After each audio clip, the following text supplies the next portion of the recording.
Mister Johnny de Silva. हाँ बोलो, क्या मांगता है? तुम्हारा ऑटो रिक्शा ड्राइवर अब्दुल कहाँ है? क्यों, तुम्हारा गाड़ी को ठोका क्या? वो साला है ही ऐसा। क्या डैमेज किया तुम्हारा गाड़ी को? गाड़ी तो बराबर दिखता हम है। किसी दूसरे सिलसिले में उनसे मिलने आए हैं। मतलब की बात करो, कैसा सिलसिला? 15 अप्रैल की रात को जो ड्राइवर ऑटो नंबर 278 चला रहा था, हमें उससे बात करनी है। कहाँ है वो? क्या बात करनी है? वो नाइट करके सोया है। तो जगह दो। ए मैडम, वो टाइम से सोया है, टाइम से उठेगा, अभी नहीं उठ सकता। अभी तो उठ सकता है।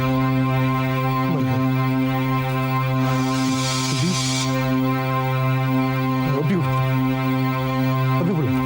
बुलाइए मत, ऐसा कुछ नहीं होगा। आप जरा उन्हें बुलाइए। बुलाता है, अभी बुलाता है। ए माइकल, जा अब्दुल को बुला कर ला। अभी बुला गया सेठ। क्या? दिन ठंडा चाय बोल दे, स्पेशल मलाई मारकर। उसकी जरूरत नहीं है। ठंडा चलेगा?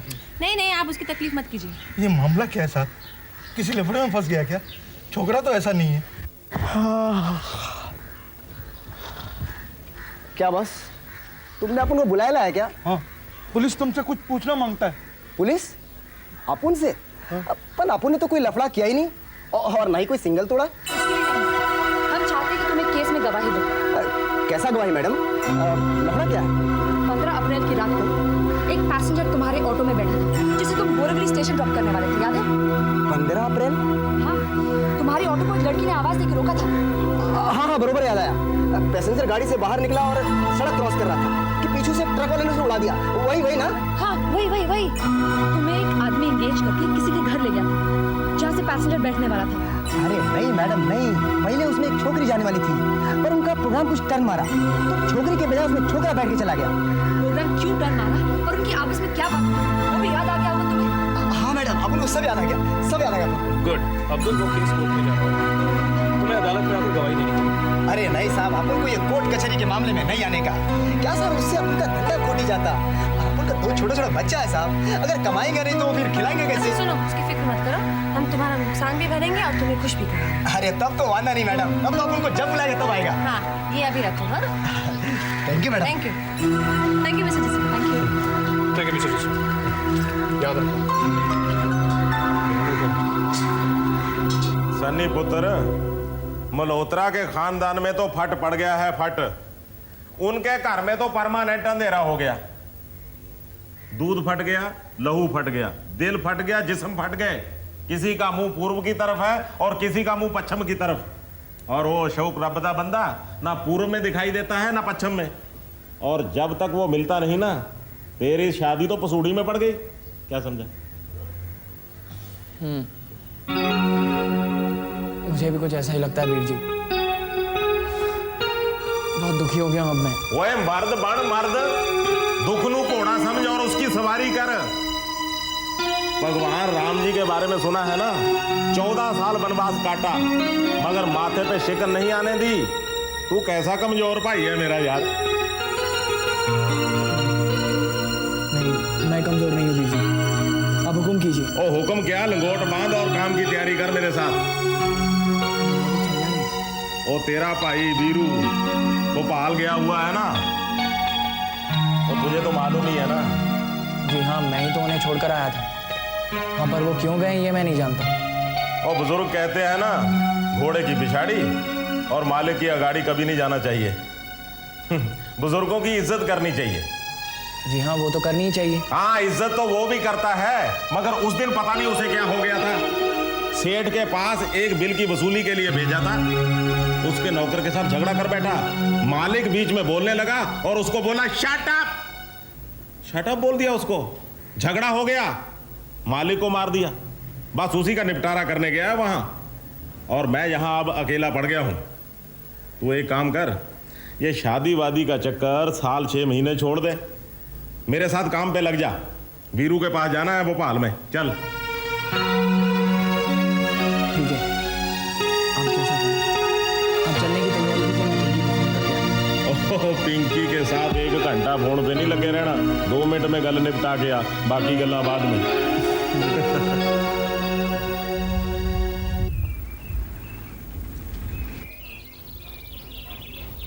वीर जी, ये अशोक अंकल। कितने?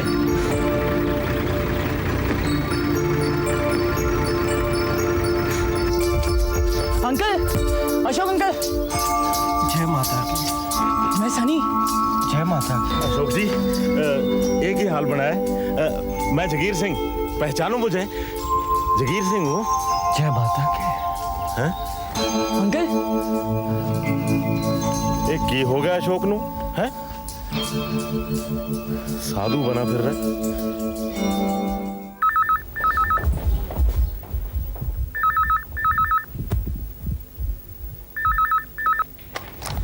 हेलो। हेलो, पिंकी। पिंकी, सनी बोल रहा हूँ। तुम्हारे पापा मिल गए पिंकी। सच? कहाँ? कैसे है वो सनी? ठीक है पिंकी। पर कहाँ है वो? पिंकी, वो भेस बदल कर घूम रहे हैं। हमने पता लगाया आश्रम में है। उन्होंने हमें पहचानने से इनकार कर दिया पिंकी। क्या? नहीं सनी, तुम्हें तो वो बहुत अच्छी तरह से जानते हैं। कहीं तुमने उन्हें पहचानने में गलती तो नहीं की? नहीं पिंकी, वही है। फिर तुम्हें क्यों नहीं पहचाना? वीर जी कहते हैं कि शायद पुलिस के डर से छुपे हुए हैं, इसलिए नहीं पहचाना होगा। खैर, हमने पता लगा लिया है। तुम जल्दी से पहाड़ी वाले आश्रम पहुंच जाओ। हम तुम्हारा इंतजार कर रहे हैं।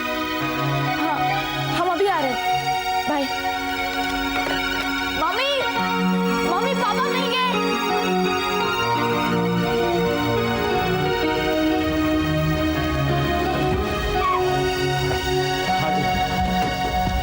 आओ जी, आओ। इधर ही साधुओं के नाल आओ आओ।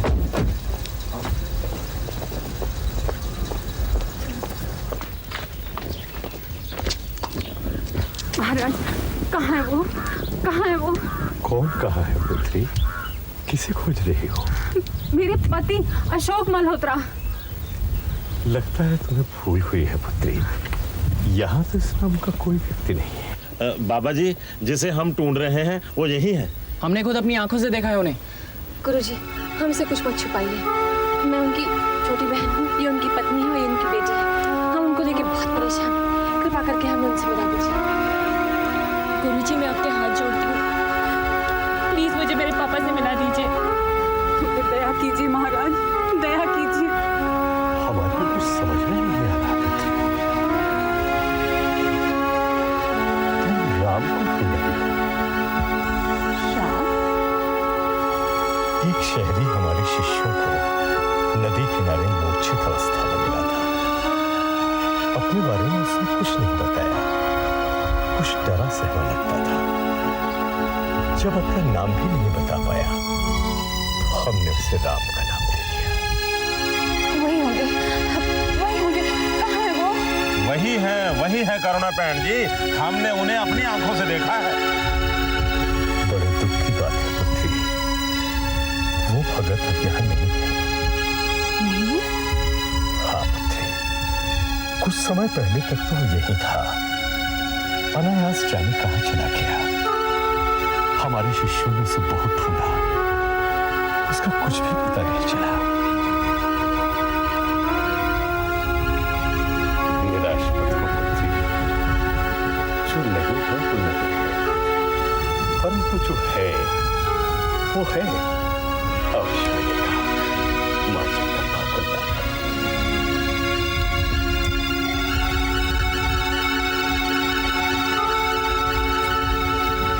करुणा बहन जी, गुरुजी ठीक कहते हैं। आदमी जिंदा है, तंदुरुस्त है, ये तो खुशी की बात है, रोने की बात थोड़ी है। हाँ भाभी, भैया जिंदा है, तंदुरुस्त है।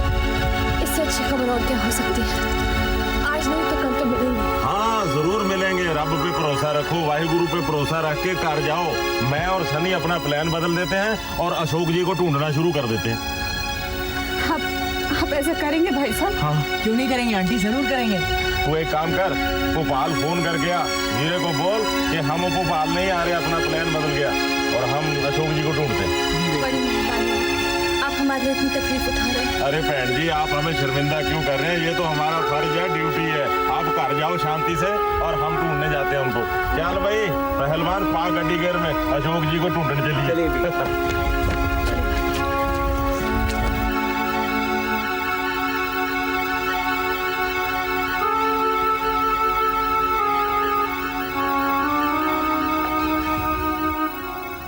नमस्ते। भाभी तुम पिंकी को लेके अंदर जाओ।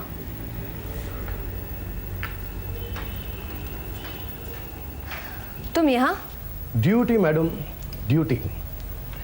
कंपनी ने नया अकाउंटेंट मुलाजिम रखा है, उसकी रिहाइश के लिए मकान की ज़रूरत है। अगर मकान की जरूरत है तो किसी ब्रोकर के पास जाते, यहाँ क्यों आए हो? जी वो यहीं रहेगा।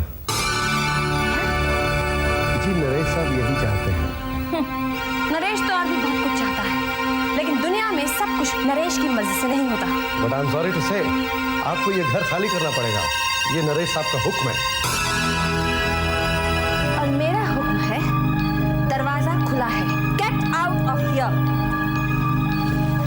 ये है कोर्ट का ऑर्डर। 7 दिन के अंदर अंदर आपको ये घर खाली करना पड़ेगा। अगर इसे बेअदबी ना समझा जाए तो मैं कुछ अर्ज करूं, आपके लिए दरवाजा खुला है। Shut up. And once again I will tell you, दरवाजा खुला है। Get out of here. Out! Okay?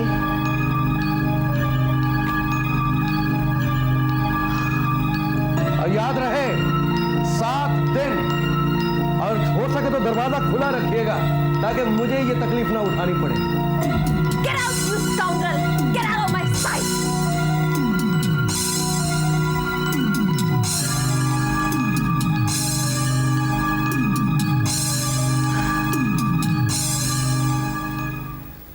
Devyani, Naresh इतनी घटिया और ओछी हरकत पे उतर सकता है, मैं सोच भी नहीं सकती थी।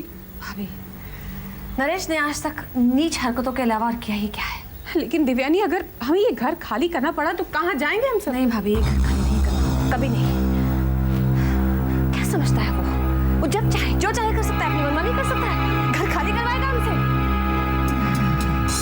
उसे नहीं मालूम कि वो ये बरखा नहीं है, देवयानी है, देवयानी, जो ईंट का जवाब पत्थर से देना जानती है। किसियानी बिल्ली की तरह खंबारी हो जाए। नोचने दो, जब नाखून घिस जाएंगे तो अपने आप अकल ठिकाने आएगी। वैसे भी 7 दिन बहुत होते हैं स्टे ऑर्डर लाने के लिए।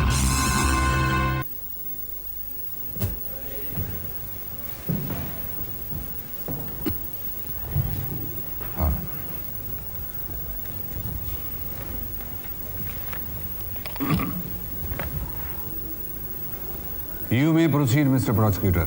Your honour, excuse me your honour. Yes. इससे पहले कि मेरे फाजिल दोस्त पूरा कब्रिस्तान खोदकर एक लाश को इंजेक्शन दे के दोबारा जिंदा करने की कोशिश करें, मैं अदालत के सामने ये जाहिर करना चाहता हूं कि ये वही मुकदमा है जो कुछ अरसा पहले इस अदालत में दायर किया गया था और बाद में खुद ब खुद विड्रॉ कर लिया गया था। इस बंद किताब को दोबारा खोलना बिल्कुल वैसे ही होगा जैसे किसी गधे को पूछना कि उसके सर के सींग कहां गए। योर ऑनर, क्या मैं जान सकता हूं कि एक खारिज किए हुए मुकदमे को दोबारा खोलकर एक टैक्स पेयर का पैसा और अदालत का कीमती वक्त क्यों जाया किया जा रहा है? हक और इंसाफ की तलाश को अगर वक्त का जाया करना कहा जा सकता है तो मुझे अफसोस है, मैं काबिल डिफेंस काउंसिल की अकल की दात नहीं दे सकता your honour. I protest your honour, is becoming too personal. Mr. Sushil Kumar, no personal remarks. Sorry sir. Proceed. Your honour, मुल्जिम वही, इल्जाम वही, लेकिन इल्जाम लगाने वाला वो नहीं है। पिछली दफा मेरी क्लाइंट न एप्लीकेंट थी और न ही विड्रॉल के समझौते की हिस्सेदार। तो उसी वक्त क्यों नहीं एतराज उठाया गया? उसी वक्त आपकी क्लाइंट ने दूसरा मुकदमा क्यों नहीं दायर किया? इतने अरसे तक सोते रहे क्या?